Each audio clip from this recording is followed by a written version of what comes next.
Good morning, everybody. Good morning. If you're in the back, you want to kind of make your way on up, just want to say a big welcome. So glad you're here. I'm Jeff Simmons. I'm the lead pastor here at Rolling Hills Community Church, and we love the Breakfast with the Mayors. So I just want to say welcome to you guys, and so grateful we can all gather together, and Mindy and her team do such an incredible job. So grateful for you, Mindy, and so great that we could come together and hear from our mayors today, and a lot happening right here in our city. And so we want to be able to talk about that, and we want to be able to gather together. A lot of great conversations going on right now, which is good. But as you make your way up toward the front, we're going to get started in just a minute. So I'm going to open us in a word of prayer, and then after I pray, I'm going to turn it over to Mindy, and we'll get on with our program today. So everybody in the back, we're going to go ahead and pray. Let's pray together right now. Father, thanks for today. Thank you, God, that we can gather. God, I thank you for our city. God, I thank you for all that's happening right here in our city. And Father, your hand of blessing is on our city. I thank you for our mayors, God, and just their incredible leadership. Thank you for the wisdom that you've given to them. And thank you, God, for Ken and for Rogers, and God, for their just amazing heart and care for all of us. Thank you for our first responders. Thank you for our teachers. Thank you for all the community leaders and all the churches and the fabric of this community right here. And so many people want to move here and be here, God, because something special is happening in this place. And so thank you for the leaders that are here today. Thank you for Franklin tomorrow as we look out and plan for what's coming in the future. And God, use us, Father, in this day, in this generation, to make a difference in our city, in our nation, and in our world. And it's in the name of Jesus we pray. Amen, amen. Well, Mindy, thank you so much. Thank you so much. Give Teresa that mic. Good morning. Welcome to Breakfast with the Mayors.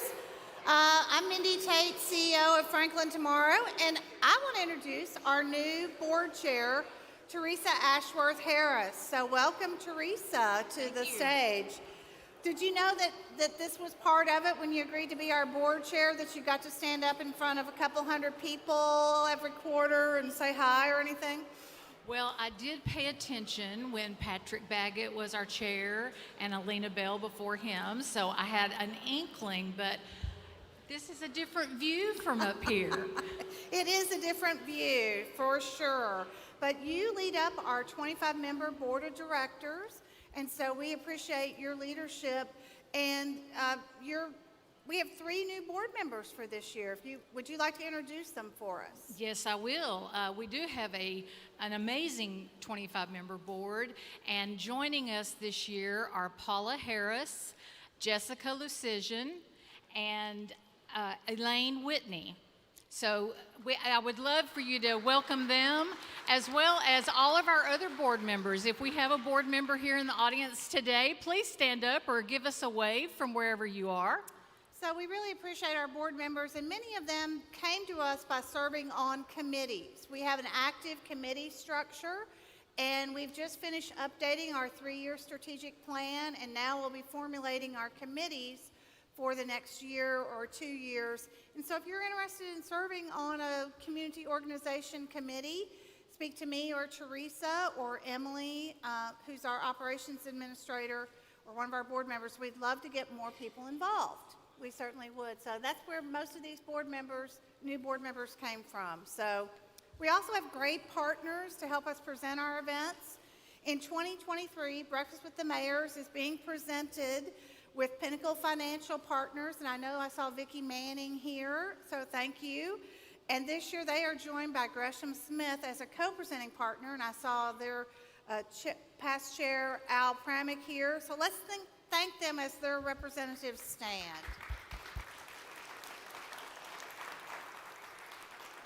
So as Williamson Medical Center is one of our sustaining partners. Williamson Health and Williamson Medical are sustaining partner, along with Atmos Energy.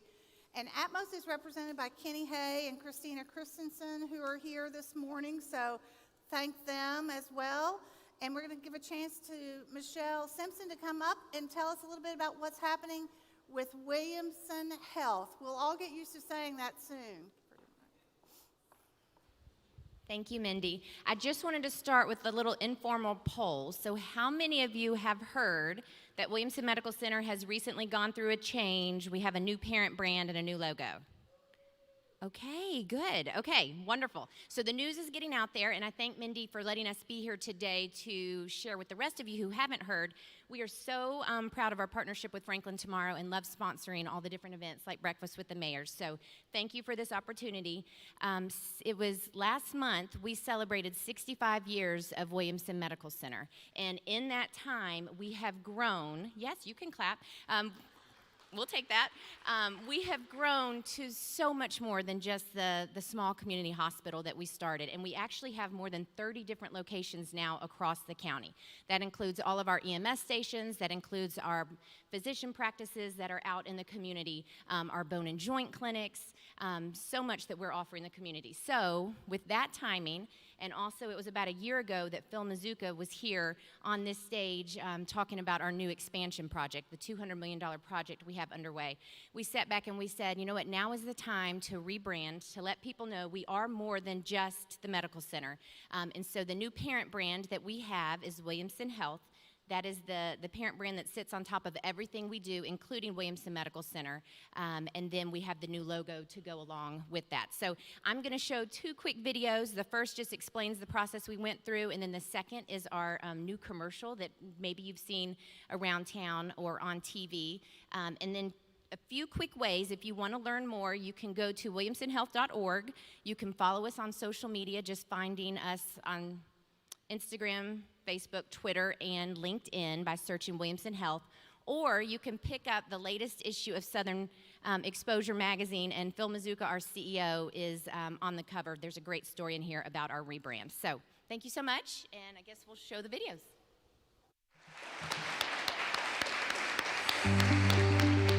Being able to go out there with a new brand, a new logo, and really talk about who we are as an organization, not just a hospital. Even though the hospital is such an integral part of Williamson Health, we're bigger, we're more regional, and we need to represent that. 65 years ago, we started as a 50-bed small community hospital, Williamson County Hospital, over in West Franklin. And since that time, we have grown into this regional healthcare system that includes multiple different services across more than 30 different locations. And so it was important to us to sit back and think about where we've been, where we are today, where we're going in the future with the expansion that we've announced, a $200 million historic expansion. This new brand, Williamson Health, is the parent brand that encompasses all of the different services, all of the different healthcare entities and partners we have. Lots of people think when you talk about branding that it's just the logo, it's just the visual of what it looks like, but it's actually so much more. It begins with the positioning, it begins with the messaging and how we want to think about ourselves, how we want to talk about ourselves, and how we want to project who we are to the community. We had several different options of logos that we looked at, but overwhelmingly this one. What we liked most about it was the fact that it incorporated so much of the old logo. We really tried to pay homage and respect to that. The red color's been updated, modernized a little bit, and created this new cross, which represents multiple different entities, multiple different services around the county, all pointing towards the same mission of providing that high-quality, compassionate care. What we've got going on outside with the new branding, it can't be done without everything that you do for this community. We are Williamson Health.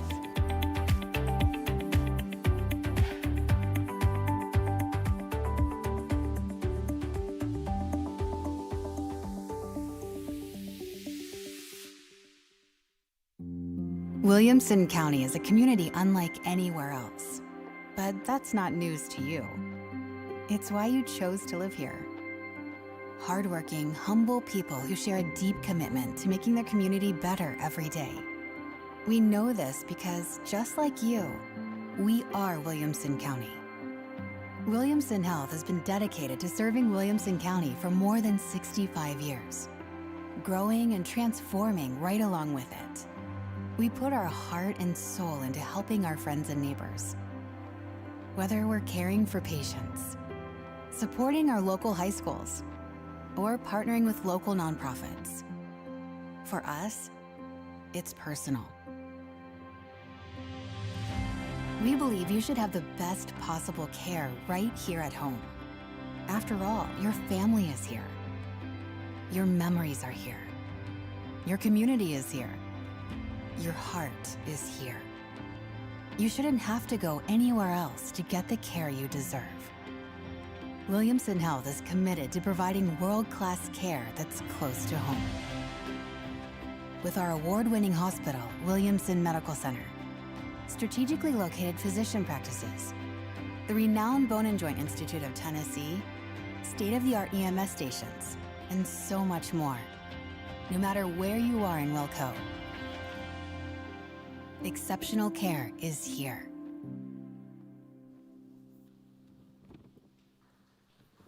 Great, thank you so much. Thank you, Williamson Health, for your support. But Teresa, we have a whole group of platinum partners as well. We do. Our platinum partners for this year are UHY Audit, Advisory and Tax Consulting, I saw Sarah Hardy here. First Bank, Hazen and Sawyer, There's Michael Orr, I see him over there. Williamson County Association of Realtors, Kathy Moore and Bo Patton are here. as well as Vulcan Materials Company, and Williamson Memorial Funeral Home and Cremation Services. And I know I saw Riley and Scott back there, so that's great. So also thank you this morning to Puckett's Grocery and Restaurant. We always appreciate those biscuits for sure. And thanks to Pam Smith and Lyle Richardson for being here. And then, did you like coffee this morning? Did you get enough coffee? So thank you to the Lion Leadership Group. And that is Terry Remke, but also Ted Lyon is here today from Gallatin. He is the owner-operator of 19 McDonald's in our region, and he's celebrating 50 years as an owner-operator. So please thank Ted for making the drive down. Ted, stand up and say hi. Great, thanks so much. So thank you for being here, and we'll get started with our program. So thank you so much. So I'm going to welcome to the stage, you know them, that's why you're here, to have breakfast with the mayors, right? And these are 2 of the 7 or 8 in the county. We'll have to figure that out.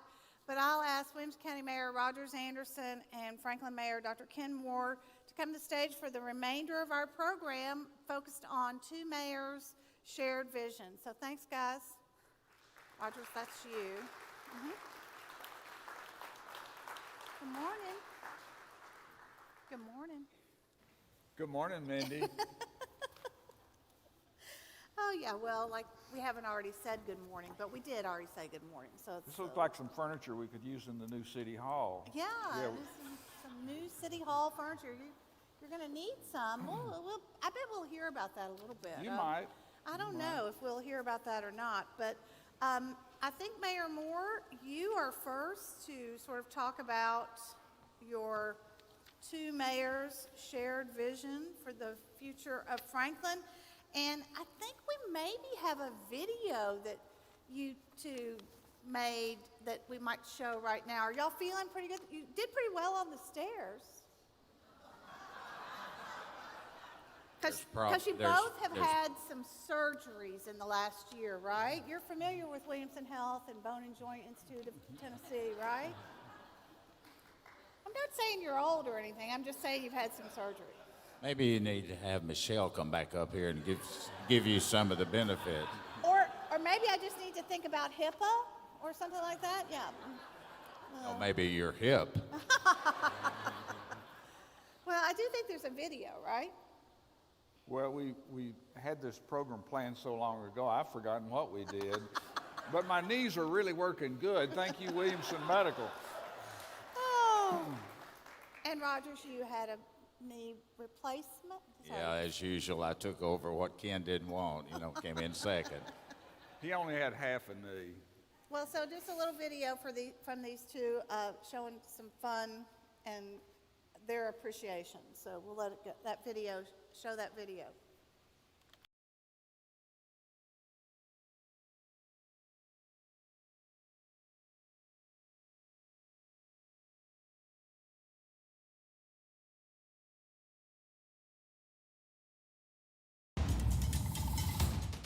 Ken, how's that knee doing? I'm getting there, Rogers. I'm doing pretty well with it. How about you? Oh, I really can't complain. I'm really ready to get started. Well, let's get started with a little ball. How's All that, right. man?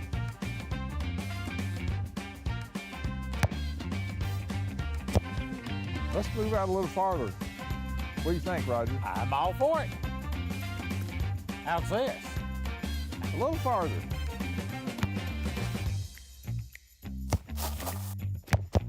Maybe a little farther. Father? Yeah, that's it.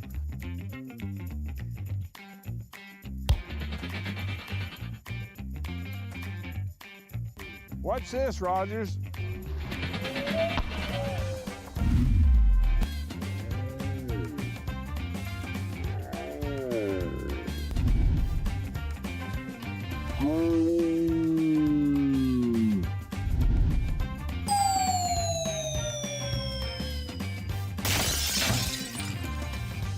Those mayors.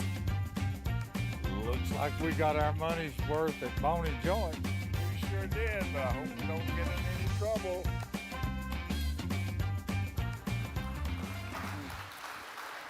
Well, you all are trouble, that's for sure. Together, trouble, but also accomplishing a lot in our community, for sure. So, Mayor Ken Moore, tell us a little bit about some of the things that have been going on in the last year and kicking off this year, and we have a few things here, so. Well, I think I'd start out by just saying I forgot to give Rogers his Christmas present. So, Rogers, I'm sorry, it's a little late, but the intentions were good. So, Merry Christmas, Happy New Year, and Happy Birthday, whenever that is.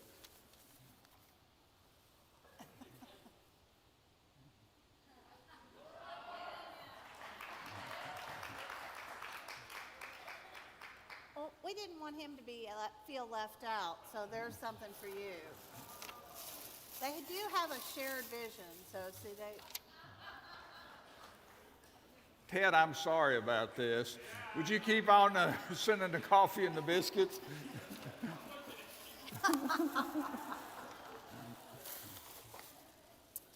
And, well, thank you, Rogers. you have a shirt too, so yeah, boy, this is fun, guys. Y'all, you Well- can wear those the rest of the program? Okay, no Does problem. it, how does it help my cheeks sometimes?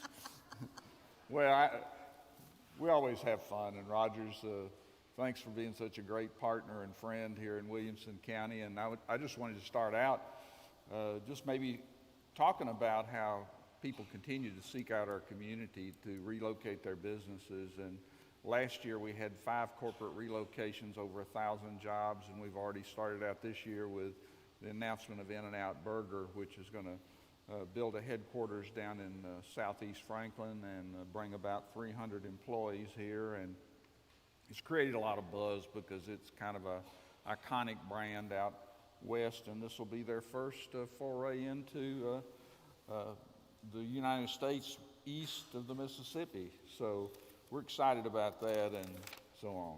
But I really wanted to go on and kind of update you on City Hall. Many of you are aware that we've been working on and talking about a new City Hall. We currently are in an old mall that was built a long time ago, and we've actually looked at one time on how we could refurbish that mall and make it appropriate, but we found out that it's an old building and it's got lots of problems. It's very inefficient, so the decision was made to continue to move forward to build a new City Hall. We're estimating that we're going to have about a 90,000 square foot building, somewhere in the $90 million range. And we've been focusing on building that property on the square and the current location for the current City Hall. Along the way, there was a suggestion that maybe we should look at some other site. So the board, in a parallel fashion right now, is still supportive of moving forward with schematic design to about 50%, and at the same time looking to see what a process might look like if there were other people that wanted to buy the City Hall property and throw in some additional property where a new City Hall might be located. So that's continued to move forward. Recently at Historic Zoning and also at the board meeting, I think that's Tonight tonight. at the Yeah, we'll work be session. looking at some of the proposed appearances of City Hall there on the square.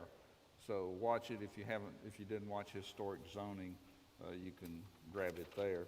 The next, am I changing slides or am I just talking? You're just talking. He's changing them along with you. Oh, okay.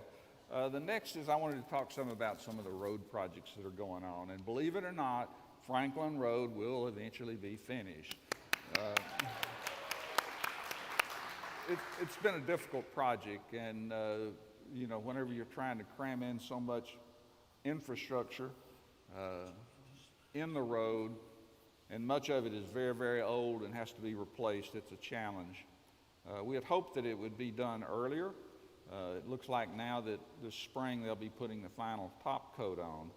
But I wanted to bring up, I've heard a number of comments about the street lights, that they're too close together, they're too bright, and we had a discussion about this other night in one of our committee meetings, and apparently the spacing of those street lights coming out of downtown is based on state regulations and also based on the amount of proposed pedestrian traffic that occurs.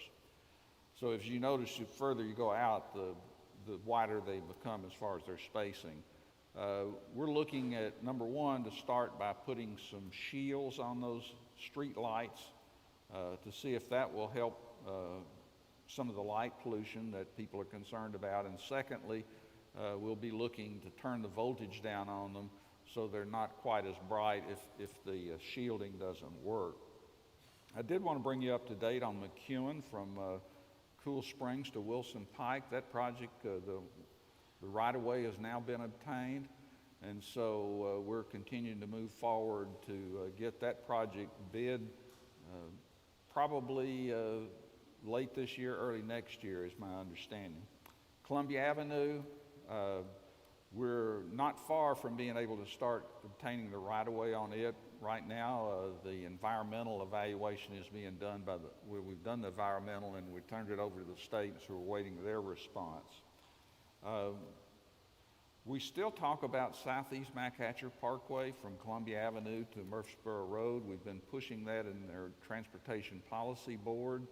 We actually saw that fall off the list because of lack of funds.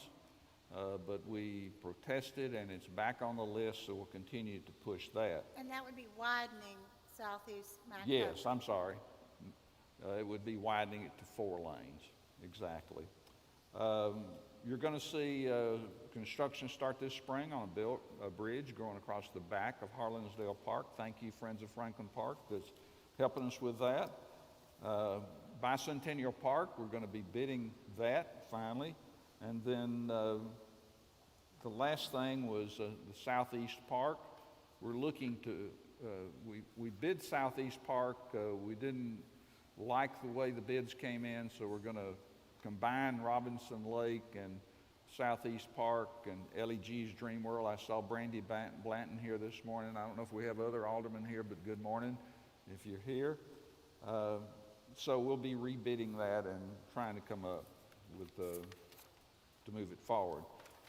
The next thing on my list is the governor's legislative transportation proposal, the Transportation Modernization Act. We've been told this is the #1 legislation in the General Assembly this year. There are a number of components to it that you need to be aware of. One is choice lanes. They like to say they're not toll roads.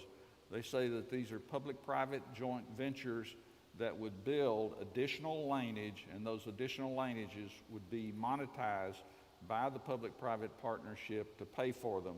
This would free up other money in the state's Tennessee Department of Transportation's budget to go to other projects.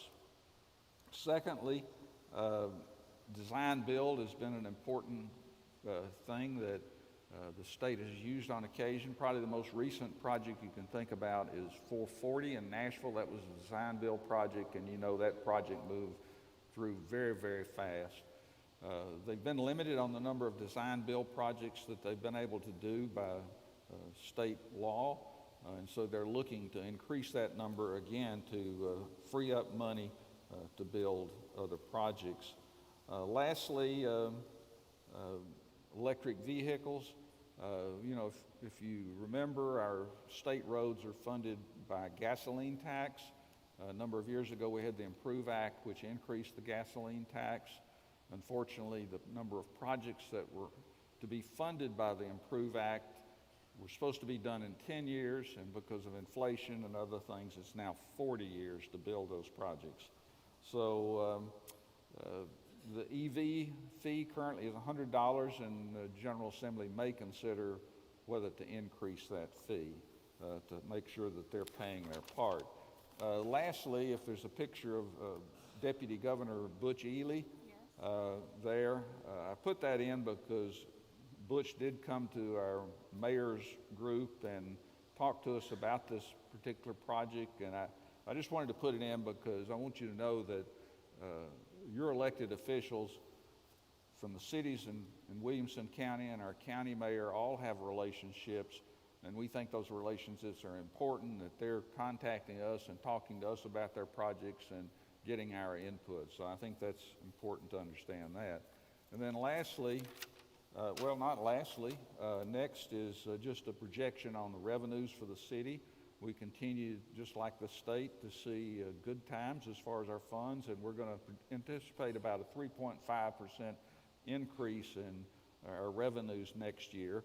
We continue to be heavily dependent upon sales tax locally and also our state shared revenue. We continue to see a very low unemployment rate here in our county, and it's a great place to do business and a great place to live, of course. And then lastly, I wanted to talk just very quickly about tourism. Maureen Haley Thornton, I don't know if Maureen's here this morning. If she is, wave your hand. But Maureen's doing a great job for us. We're coming out of the pandemic. We're hitting it hard.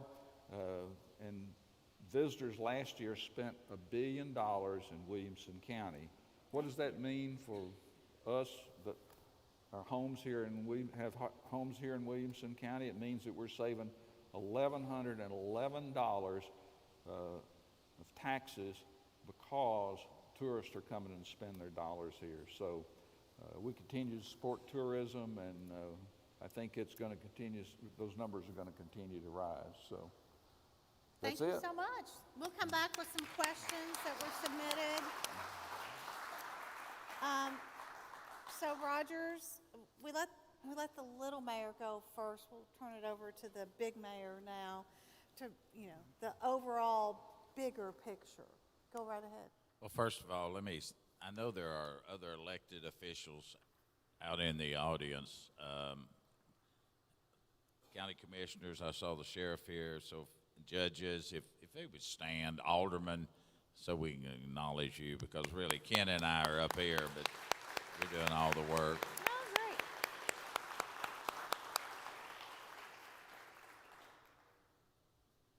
So I'll kind of hitchhike off from some of the things Ken said so that we don't duplicate. The first slide that I've asked to be put up is, yes. This was recently put out by Stacker. It's a company, it's an organization that looks at Williamson County and all the counties throughout the United States, and you can kind of see how we ranked number one in the state of Tennessee, and it gives you some parallels underneath that about how some of the other cities were ranked across the United States area. We were 27th overall. We were slightly ahead of Knox County and Rutherford County and Davis County. I'm not picking on them, but I am picking on them. They how we rank with other counties in the area. And if I could move from that to the next slide, the first slide you're going to see this morning is the existing site. We are in the process. We've been talking about it for couple of years now, looking at our existing jail, juvenile service courts, and the sheriff's office. What you're seeing first is the way it's set up over on Beasley and Century Court. I would think most of you haven't ever been to the jail. I hope so. But this is the existing format that we have currently, with the far left-hand side as you're looking at it. Up on the far left is a recycling center. For the last 20 to 25 years, maybe 30 years, the recycling area goes there for distribution and separation point, and we're completely taking that out of the equation, moving it out to our landfill off of Pinewood Road, trying to create some space down there. Jim Cross with oversight is kind of overseeing this for us, and so I don't know if Jim's here this morning, but I know Diane is here. If you want more specifics or pictures on this, more involvement. And then you will also see that our juvenile service, which is woefully it just doesn't have the room in which to address the needs of our community. So the next slide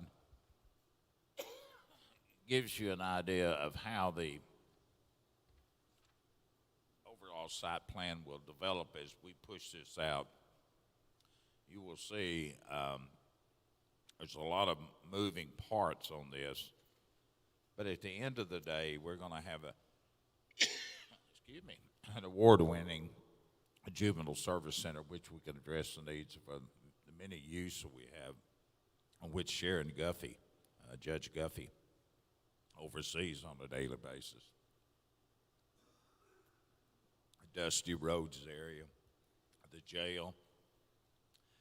Unfortunately, that's the part about government that most of us just really hate to talk about, but it is a part of operations that we have to deal with, and that special operations, gun ranges, all of those things are there in which to make our community a little safer.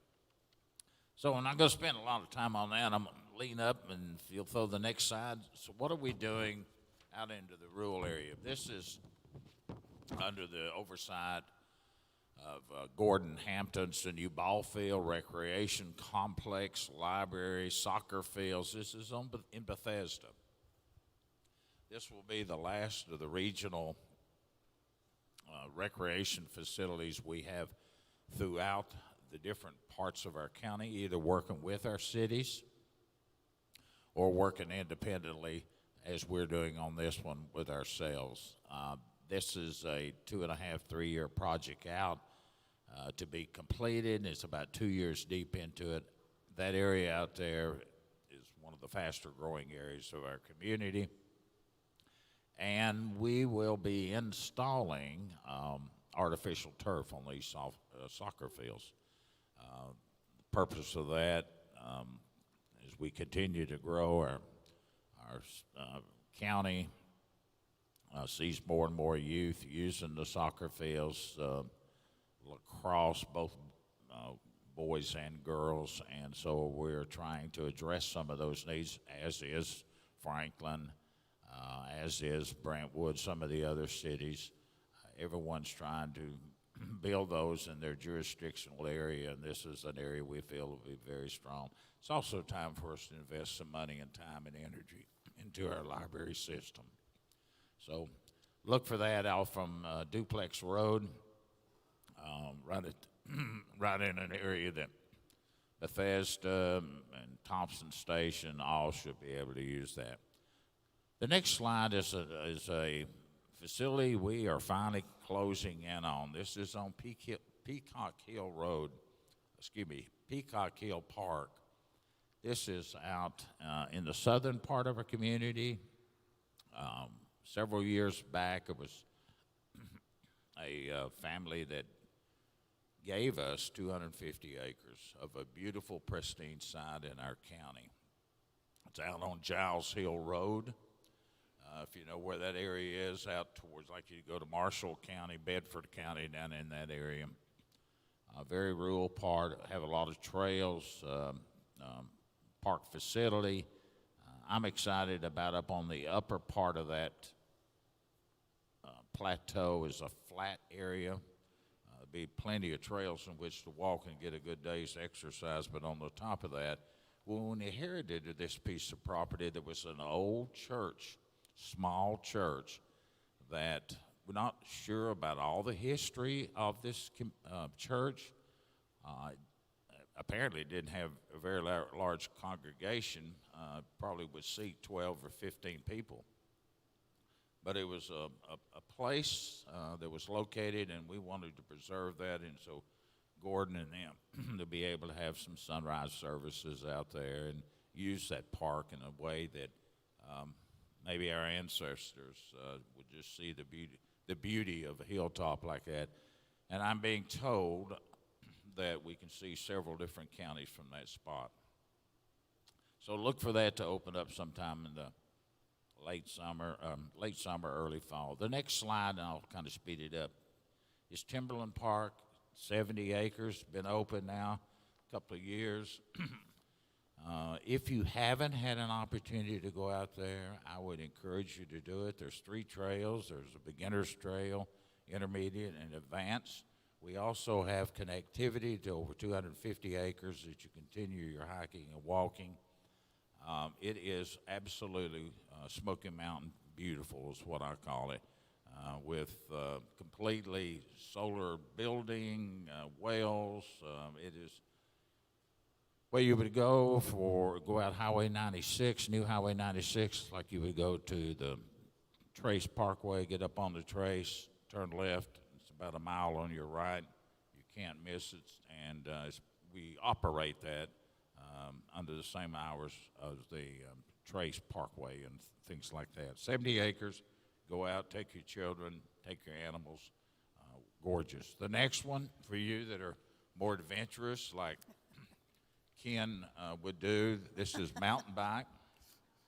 We have 150 plus acres out in Wilkins Branch area. Many of you may have seen that. It's an award-winning park. I would think that we really need to get Bone and Joint to support that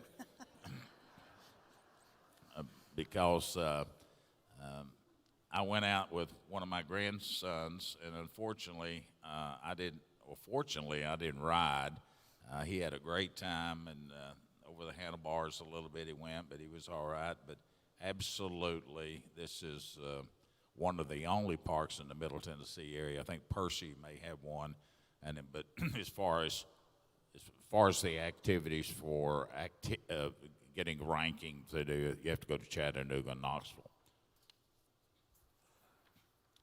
The next slide will show you a little bit about how we're spending your tax dollars that came to us from the feds under the American Rescue Plan. We call them ARPA funds. And one of the things we have to always be mindful of in our community is certainly health care. But our county commissioners, with the oversight of Paul Webb, running our ARPA funds for us, we have spent part of the money for replacement of ambulances and 3 additional new ambulances. Those ambulances run somewhere around $650,000 to $750,000 if you can get them at the present time. The ambulance service is actually run by Williamson Medical Center, and the county supports that activity through your tax dollars sent over to them through capital purchases such as this. So we're very excited that when, unfortunately, when an ambulance has to come to your house or place of business, that they continue to be able to respond.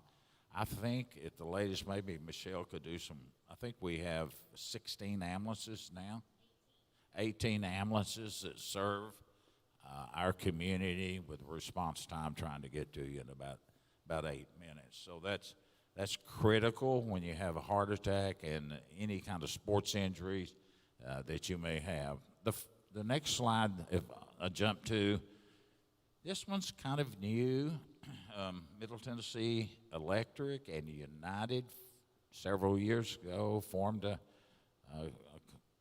collaboration of an effort, and whereby they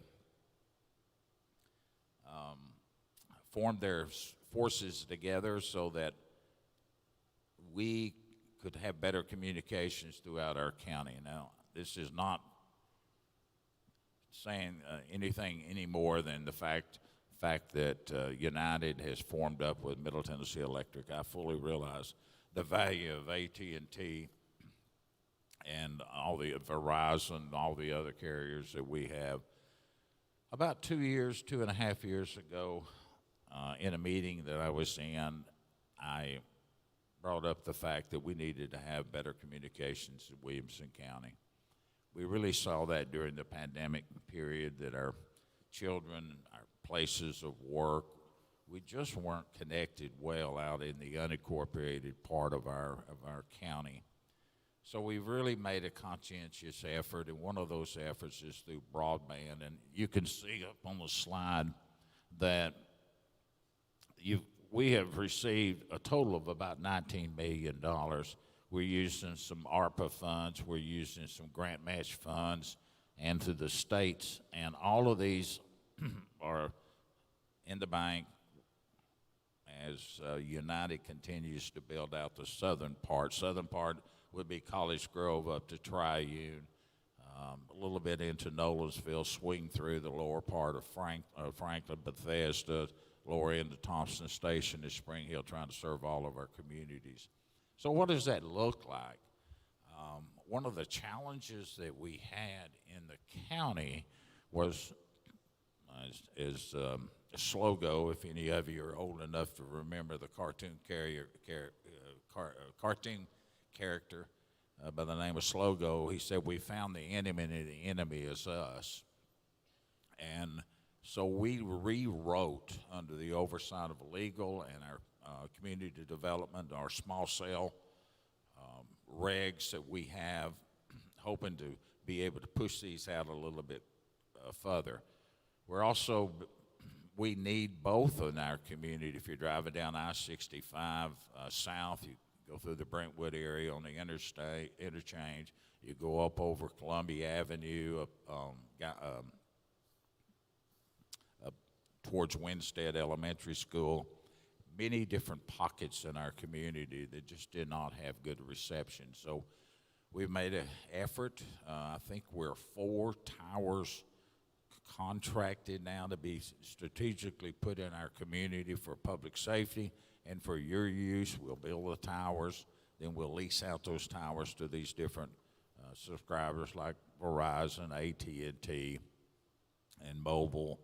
And at the same time, we'll put public safety there, and you and I will be able to have better connectivity in our community. It also takes broadband to those towers to get them to really function the way they need to. So I'm hoping by 5 and 10 years out that we'll be able to offer better communications to all of our community, not just in the areas of Franklin and Brentwood. We need to get out into the rural areas. That's it. Okay. Thank you, Rogers, for that. So I worked with y'all on the topic for this, and it's 2 mayors, shared vision.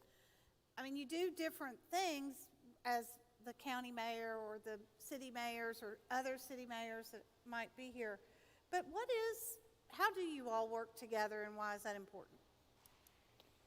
Well, I think that a lot of the counties across the state are very jealous of Williamson County and the relationships that the county mayor and all the city mayors have, how we are able to work together and talk about issues. That doesn't mean we all agree all the time, but that's very positive. There are counties in this state where the elected officials don't even talk to each other, and it'd just be hard to imagine that. I think probably the common vision that both of us share is continuing to make our county and our cities the place where people do want to live, work, and raise their family. And that high quality of life that Rogers is talking about, those opportunities for parks and trails and so on. And I do hope that you'll shorten some of those soccer fields for me and you. So, Rogers, I mean, is it important that you all work together? Oh, it absolutely. In the first slide that we shown today, you don't become number 1 in a countywide ranking just by doing your each individual silo things. You just can't do that. And so it's important that all of us figure out areas. I think most of you realize that schools are our number one priority and have been for many, many years, 25 or 30 years, trying to build up our public school systems. But that has also brought us so much more recognition. Businesses come to town, and the school system is a separate entity. It's run by the school board. It's run by the superintendent. But all the funding comes from that, from the county commission side or from the mayor's side over here. The cities and the counties, as a general rule, they separate at that line. Now, Brentwood does throw in some money. That's not throwing Franklin under the bus or any of the other 4 cities. But Brentwood does put money in the public school system for the schools within their area. Franklin did that same thing this last year with Franklin Special School District in building some additional ball fields that they needed to lessen the burden on the school side.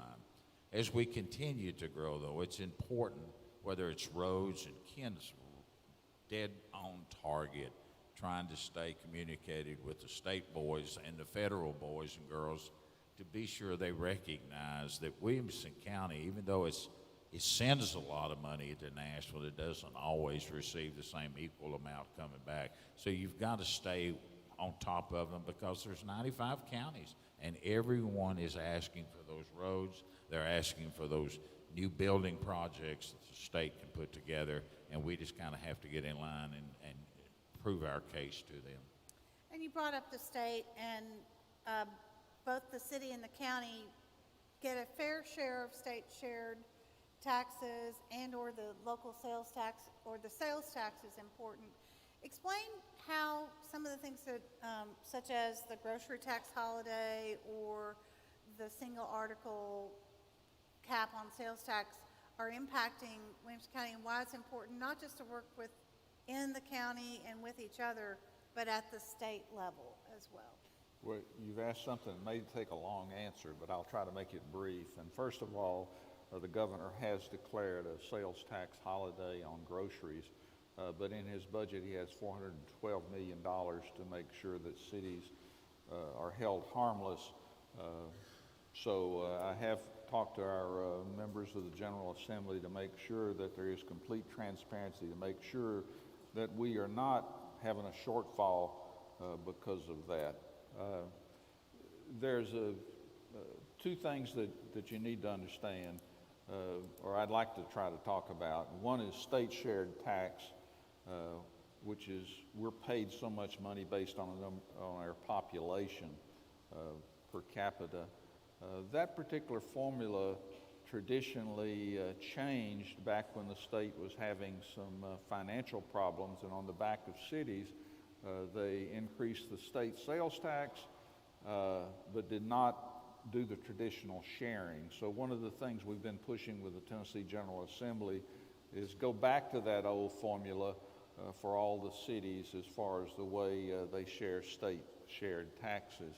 And lastly, on single article cap, that's when you buy a real expensive diamond for your wife, or you buy her a brand new big fancy car.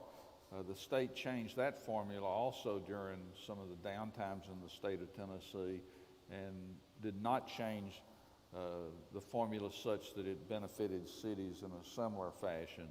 So we've been lobbying the General Assembly to change back to the old formulas to give us back money that they've been collecting. The state is very flush with money right now.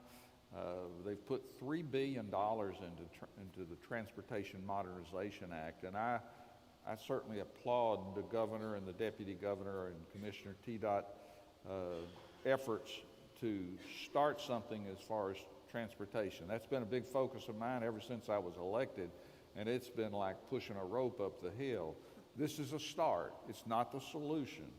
Those choice lanes could also be used for transit, which is going to be something we have to start looking at more intensely and figure out how we're going to fund transit moving forward. You know, the projections are we'll be in gridlock if we don't do something. And so this is a start. And so I hope you'll be supportive of it and talk to your members of the General Assembly to continue to support this particular bill. So a lot of people, we're starting to hear that R word, that recession word coming down the pike. What is the biggest threat to the long-term prosperity of Franklin and Williamson County, and what are you doing about it? And that was a submitted question. So are you concerned about the R word? Is Williamson County recession-proof? What's the answer? I'll try to answer that. I think all of us need to be concerned about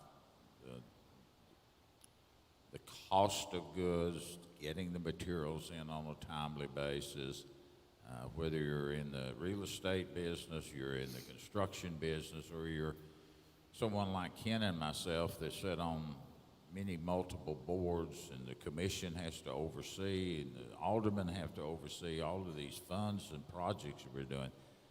It's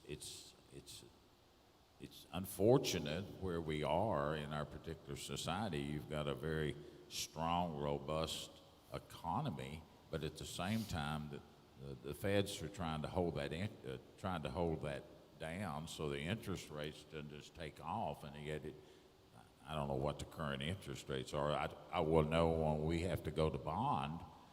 Our bond cost to borrow money, just in the one school project we did, almost doubled. It wasn't quite doubled, but that reflects on what you can do with the project.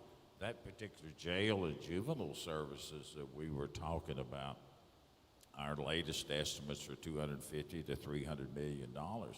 That's a lot of money to be sinking in, but you have to do it by federal guidelines. You have to play ball, making your jails safe. But above all, it's a requirement that we have to do. I think that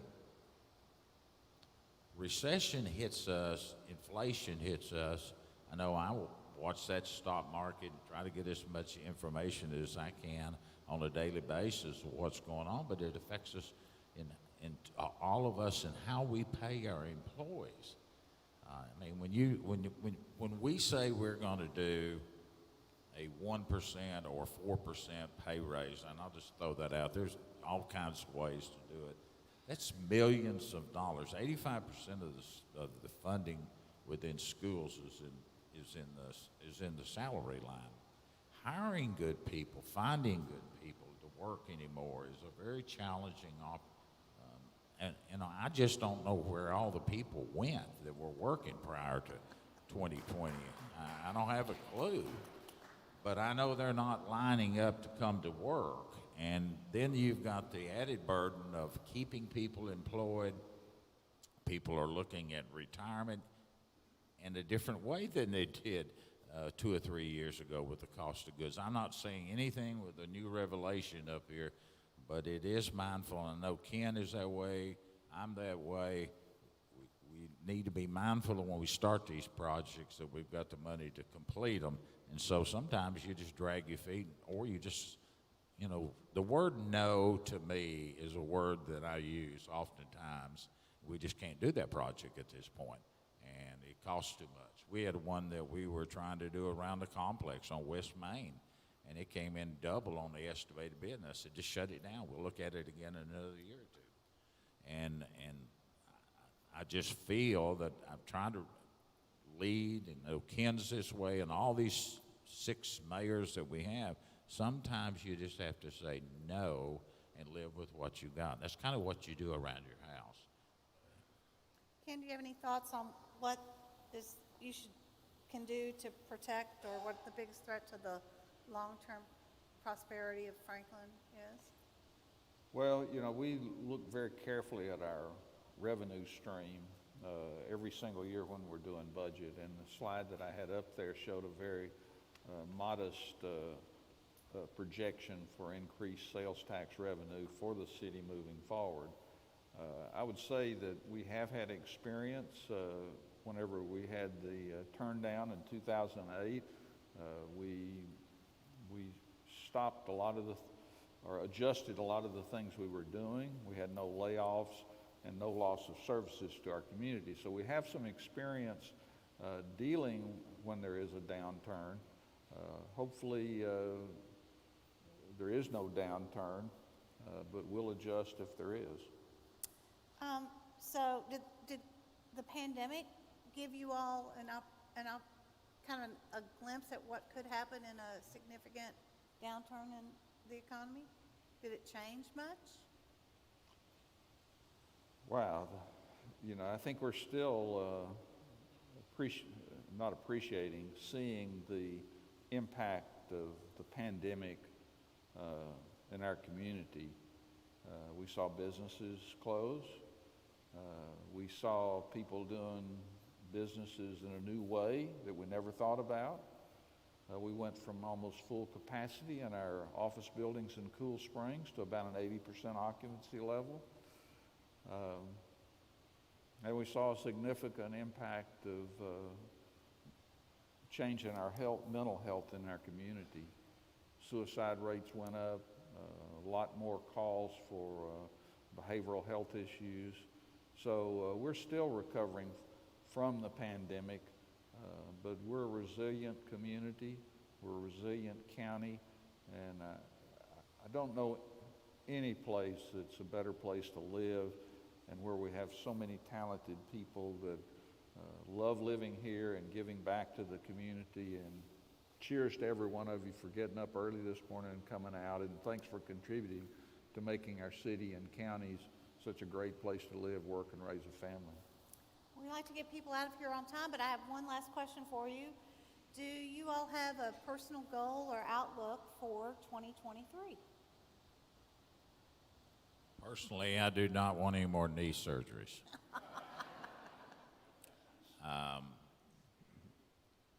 I think I'm on a hitchhike. I know you're short on time. This community is made up of strong-willed people, and Ken and I see that every election time. Some agree with us, some of them don't. But in the private sector, Ken was a physician, and myself, I was in another profession. It's all about good leadership, men and women, running companies, running small businesses, and bringing those same ideas over to government. It works. And in working it all together, it's comforting to me. I don't always agree with what the Ken does or the city does, and nor are they going to agree with me. But in order for our community to continue to grow, we've got to figure out solutions to problems. And we've got to talk about those problems. We've got to be open about those problems. And I see a very bright future for Williamson County, all of our cities for the next 20 years. The challenge will be to balance that growth, develop that growth in areas that it needs to be. In the unincorporated area, we really do want to stay rural. We do want to protect those areas out there, those vistas, those views. And the county commission has taken steps to do that with these 5-acre lots. That was not popular, but yesterday I was up in Nashville on some county mayors association, and that's what they're all looking at now.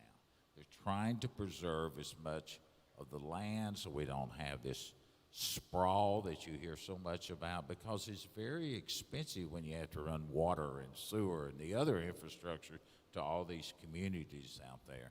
We've got about 7 or 8 different utility companies in our community. They each have a certain area, but we have nothing in the area that allows us this central theme of how we're going to grow as a community. I'm not promoting one utility district. I'm saying that you've got to have water. You've got to have septic or sewer out in these areas. And Williamson County is poised. Franklin, Brentwood, Williamson County, we're AAA rated counties. Think about that. There's not but 2 other counties in the state, I think that's right, Rutherford County, Chris, you can correct me, Rutherford County and Hamilton County. But we were the first to get that AAA rating. And what that simply means, we've got money in the bank, and Moody's or Standard & Poor's is saying to Ken and Brentwood and to the county, you're managing your money the way it should be, and we will give you the highest rating possible when you need to go borrow money. And that's, you should feel good about it. Well, Ken, you didn't get to answer the question, do you have a personal goal for 2023? And is there a goal for leadership in the city? Well, I think you just opened up Pandora's box. I want to get reelected in 2023.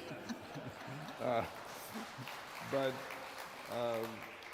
my goal is to continue to work with our community, work with our board, to balance that preservation and growth of our city and manage growth. You know, people say all the time, we're growing too fast. Well, we are growing fast, but we've been growing fast for 20 years, 2,000 people a year roughly. And so we can't solve all the problems. We're looking right now at our land use plan, our Envision Franklin, and I urge everybody to give their input in that plan when those public opportunities are there, so we can continue to manage the growth of our city and make sure that the areas of our city where there's opportunity to develop are developing like the people in the city want it to develop. Great. Thank you so much. And thank you, mayors, for being here this morning. Thank you so much to the mayors. Our next breakfast with the mayors will be April 25th, so mark your calendars, and hopefully we won't have any inclement weather then. As you leave the auditorium, please consider donating $50 with the Dip Jar technology to fund a bronze statue in the likeness of Franklin native coach Jimmy Gentry and the Lost Heroes. Franklin Amara is serving as the fiduciary agent for this project, which would add public art to our downtown. And we appreciate that so much. Those people are here. That's a Leadership Franklin project, and we love to fulfill our mission to engage the community, foster collaboration, and advocate for a shared vision for the future of Franklin by working with groups like Leadership Franklin and with our elected officials. Mayor, we made a long night for you since you've got 2 board meetings this afternoon, the first work session at 5 and the board meeting at 7. So we'll let you all get out of here, and we appreciate you very much. Thank you, and we hope to see you at Frank Talks on March 20th or Breakfast with the Mayors on April 25th. Thanks so much.